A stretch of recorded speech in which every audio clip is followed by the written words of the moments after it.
At the end of the last century, Japan became the first major economy to cut interest rates to zero. During the COVID pandemic, many other nations adopted that tactic to support their economies.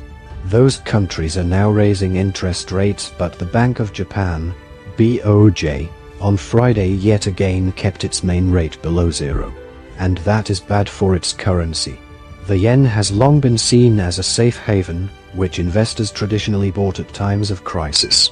But that status is now on shaky ground. This year alone it has lost more than a fifth of its value against the US dollar to hit the lowest level since 1990. The yen's slide has been driven by the difference between interest rates in Japan and the US. Since March, the US Federal Reserve has aggressively raised its main interest rate from 0.25% to 3.25% as it tries to tackle the rising cost of living. Higher interest rates tend to make a currency more attractive to investors.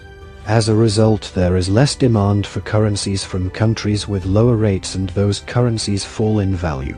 However, some experts believe the weak yen reflects the state of the country's finances. The economy has hardly grown in the last 3 decades. It is also the world's most indebted nation. Japan also faced the demographic time bomb of a low birth rate and a population with the highest proportion of older people in the world.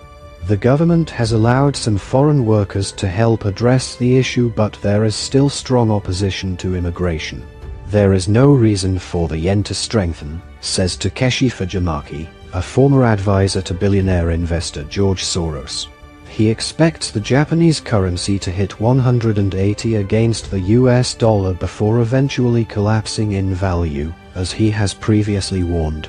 BOJ Governor Haruhiko Kuroda has repeatedly said the economy is too weak to handle higher interest rates. Like much of the rest of the world, Japanese consumers are struggling with rising inflation, but that has been welcomed by policymakers who have long wanted prices to rise. Mr. Kuroda says the bank's current policy is necessary to help it reach its 2% inflation target. That is because for years Japan has faced deflation, or falling prices, which is bad for an economy because when prices keep dropping, consumers tend to hold back on buying big-ticket items as they expect them to be cheaper in the future. Japan had not intervened in the global currency market to prop up the yen for almost 2.5 decades. Last month though, as the currency fell, authorities stepped in, spending $21 billion, £18.3 billion. It helped for a short time, but soon the currency tumbled again, this time crossing 150 yen to the dollar. That reportedly triggered fresh intervention, this time with an estimated $37 billion. The Japanese government has so far refused to confirm it stepped in again, even as traders said they saw signs of another intervention earlier this week. Experts have warned that these attempts to prop up the yen will only ever have a short-term effect. It is to show the position of the Japanese government that it doesn't want any further weakening of Japanese yen, Isuke Sakakibara, a former senior official at Japan's finance ministry, said. The weak yen makes everything Japan buys more expensive. The country relies heavily on imported oil and gas. Because of exchange rates and rising energy prices, the amount of money it spent on imports last month jumped by 46%. But it is not all bad news for businesses. The money made abroad by Japanese exporters is worth a lot more back home, as exports account for about 15% of the country's total economic activity. That is not insignificant. However, Japan's consumers have seen their purchasing power halved over the last decade. 10 years ago, 10,000 yen would buy an item worth $132. But today it only gets you something worth $67.